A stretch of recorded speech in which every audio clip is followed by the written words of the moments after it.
Envie d'entreprendre, volonté de réussir, regardez le Club Éco d'Objectifnews.tv avec la Banque Populaire Occitane.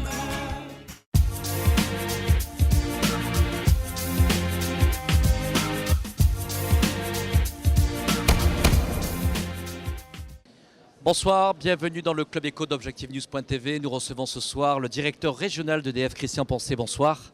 Bonsoir Jean-Christophe. Nous sommes à quelques jours de l'heure des bilans. C'est l'occasion pour nous de revenir quand même sur le fait marquant de l'année 2009. C'est la tempête. Est-ce qu'aujourd'hui il reste encore des conséquences et aujourd'hui des zones à reconstruire ? Alors effectivement, après une tempête comme ça, qui est une tempête que l'on dit du siècle, hein, il y en avait déjà une en 99 qu'on avait appelée du siècle, mais elle est encore finalement, après analyse, plus dévastatrice que la première. Il reste des traces, il y a encore la face cachée qui ne se voit plus du point de vue clientèle, mais derrière il y a tout un travail de réinvestissement sur le réseau de manière à consolider, transformer. On en profite bien évidemment en relation avec les collectivités locales pour enterrer un certain nombre de réseaux de manière à se préparer à une future tempête de ce type parce que malheureusement j'ai un peu l'impression que nous ne sommes pas à la dernière.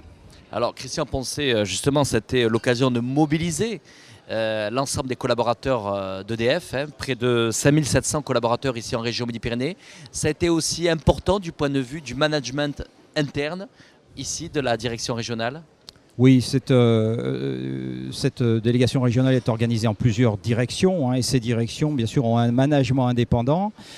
Ces managements sont soumis depuis début 2009 suite à cette tempête, mais également en raison des transformations profondes de l'entreprise qui font suite à l'ouverture des marchés de l'énergie, à des évolutions très rapides qui nous ont obligés à travailler spécifiquement sur ce management, à le renforcer et à le rendre encore plus efficace. Donc c'est véritablement une entreprise qui se transforme d'année en année et 2009 je crois qu'est une année très difficile pour l'entreprise suite à cette tempête. Alors Christian Poncet, le marché de l'électricité s'est ouvert depuis maintenant début 2007. Cela fait maintenant quelques années, bientôt 4 ans. Est-ce qu'aujourd'hui ce marché est suffisamment ouvert parce que d'après Bruxelles, il faudrait l'ouvrir un peu plus et on évoque justement une nouvelle organisation du marché de l'électricité ? Tout à fait. Alors effectivement, tout petit rappel historique, les premières directives européennes sur l'ouverture des marchés d'électricité sont apparues dans les années 95-96. Le marché a commencé à s'ouvrir par les grands clients et en gros, 1er janvier 2007, 10 ans après, donc, l'ensemble des clients français avaient le choix de changer de fournisseur. Donc on a mis 10 ans pour ouvrir ce marché de l'énergie. C'est malgré tout très rapide. C'est malgré tout très rapide parce que ça engendre beaucoup de transformations. Alors, le point aujourd'hui, c'est que ce marché effectivement est ouvert. Tout un chacun, qu'on soit entreprise, particulier ou collectivité, peut changer de fournisseur, mais il reste encore des dispositions tarifaires entre un système de prix de marché pour les gens qui ont bien voulu aller sur le marché libre et un système de tarifs qui, pour l'instant, n'est pas encore suffisamment équilibré pour que ce marché souffre suffisamment aux yeux de Bruxelles. Pour donner un seul chiffre intéressant, je pense qu'au 1er juin 2009, 1er juillet plus exactement 2009, nous sommes arrivés à passer le premier millionième client qui a changé de fournisseur en France. Bon, il faut ramener ça à l'échelle, c'est-à-dire 39 millions de clients. Vous voyez, 1 million sur 39 millions qui ont changé de fournisseur, ce n'est pas encore un marché complètement ouvert, si on peut le dire. Donc vous restez bien l'acteur dominant ? Pour l'instant, oui. D'abord parce que nous faisons des efforts pour faire des offres qui vont bien, mais aussi, je vous dis, il y a des choses techniques entre les tarifs et les prix qui font que ce marché n'est pas complètement fluide et que Bruxelles donc, a demandé aux pays européens et donc à la France de faire des efforts supplémentaires.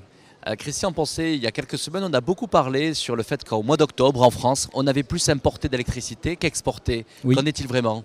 Alors, c'est vrai. C'est vrai. Vous savez que dans l'énergie... Est-ce que c'est un risque et un danger pour la France ? Je vais y venir. Simplement, je voudrais rappeler, parce que ce n'est pas toujours aussi évident que ça, c'est un peu... Quand on fait la différence entre le poids et la masse, si vous faites une interrogation écrite dans ce forum, là je ne suis pas sûr que tout le monde ait la moyenne, eh bien on fait la même différence entre l'énergie et la puissance. Ce qui aujourd'hui augmente de manière assez forte d'année en année, c'est les pointes de puissance. C'est-à-dire le moment, ça dure peut-être 1 heure ou 2, où il faut démarrer le dernier moyen de production pour assurer la puissance appelée, puisque vous savez que l'électricité a ce site particulier, qu'on ne peut pas la stocker et qu'il faut la produire en même temps qu'on la consomme. Ce qui rend l'équation encore plus difficile, parce qu'une denrée périssable, quelle qu'elle soit, vous la stockez dans un coin, puis vous la récupérez quand vous n'en avez plus assez. Là, non, il faut produire en même temps qu'on consomme. Et en octobre, en octobre de cette année, nous avons effectivement importé plus de puissance que nous n'avons exporté. Donc c'est un point qu'il faut signaler, mais il n'a rien d'inquiétant.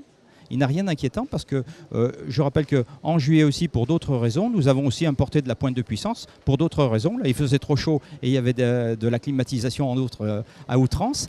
Il faut savoir que le marché est européen, que le réseau est européen, que la production est européenne et que les échanges se font comme ça de manière régulière. Mais ça veut quand même dire malgré tout que petit à petit, la réserve de puissance que nous avions en métropole devient de plus en plus petite. Et c'est pour la raison pour laquelle nous sommes en ce moment même en train de construire de nouveaux moyens de production. C'est le cas de l'EPR à Flamanville et de celui qui vient d'être décidé à Penly. Enfin, Christian Poncet, la priorité pour EDF, une des priorités à quelques jours du sommet de Copenhague, c'est la consommation de moins de carbone. En tout cas, justement d'avoir moins de conséquences au niveau de moins de carbone et par rapport à la consommation et la production d'énergie. Ça restera le fil conducteur pour les années à venir pour EDF? Oui, bien sûr. Tout simplement parce que c'est le fil conducteur d'un consensus mondial aujourd'hui. Je crois qu'effectivement, le phénomène et le domaine de l'énergie est en train de devenir central dans tous les mondes, je dirais. Le monde politique, Copenhague, je crois qu'on va beaucoup parler réchauffement climatique et automatiquement on va beaucoup parler CO2 et énergie. Le monde politique, pourquoi? Parce que petit à petit, les élus, les collectivités locales se réapproprient ce domaine énergétique à leur échelon. Ce qui veut dire qu'il y a quelque part, il y a une sorte de régionalisation de cette problématique-là. Il y a problématique des énergéticiens comme EDF qui souhaitent durer longtemps, bien entendu. Et pour le faire, il n'y a qu'une solution, c'est de produire de plus en plus d'énergie sans CO2.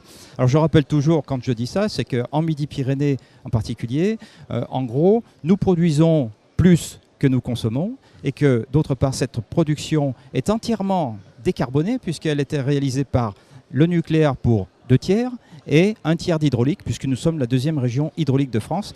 Tout ça sans carbone. Donc, consommation sans carbone sur Midi-Pyrénées. Et nous exportons donc pour les autres régions. Ce qui, petite parenthèse, nous rend plus sécures, je dirais ça comme ça, en cas de grande panne, si jamais ça venait à arriver. Parce que dans ces moments-là, nous pouvons îloter production-consommation, et comme nous sommes dans une région qui est particulièrement riche en production, Midi-Pyrénées n'a pas grand-chose à craindre des hivers qui viennent. Christian Poncet, ce matin au Conseil des ministres, Henri Proglio a été nommé président d'EDF. Quelles sont les attentes des milliers de salariés d'EDF à cette nomination? Écoutez, effectivement, un président s'en va, un autre arrive. Ce n'est pas une mauvaise nouvelle pour EDF, au contraire, et ce n'est pas une mauvaise nouvelle pour ses personnels non plus.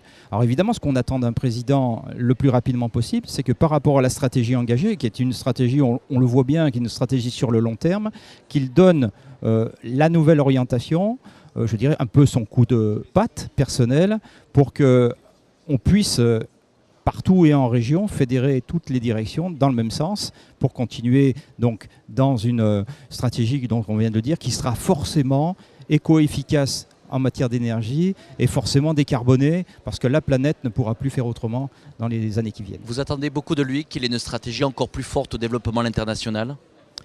Oui, je pense que l'international a été fort bien jalonné, en particulier avec le renouveau du nucléaire et la place de la France. Je ne parle même plus que seul EDF, mais il faut voir que le renouveau du nucléaire mondial aujourd'hui, c'est toute la filière nucléaire française qui est entraînée derrière. C'est EDF, c'est Areva, c'est Alstom, et puis je ne parle pas de tous les sous-traitants, et ils sont des milliers derrière. Donc l'intérêt de la France qui a su développer cette technologie, prendre le quart d'heure d'avance, et qui l'a toujours parce qu'elle n'a jamais renoncé à cette énergie qui redevient indispensable, eh bien faire en sorte que, je pense qu'Henri Proglio il va y contribuer fortement, faire en sorte que la France soit le premier vendeur du nouveau nucléaire dans le monde. Je vous remercie Christian Poncet, merci d'avoir répondu à notre invitation. Merci beaucoup.